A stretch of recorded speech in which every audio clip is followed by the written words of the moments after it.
นี่ได้หม้อ1 อัน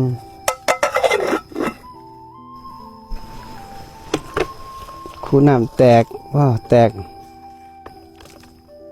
ใส่ได้อยู่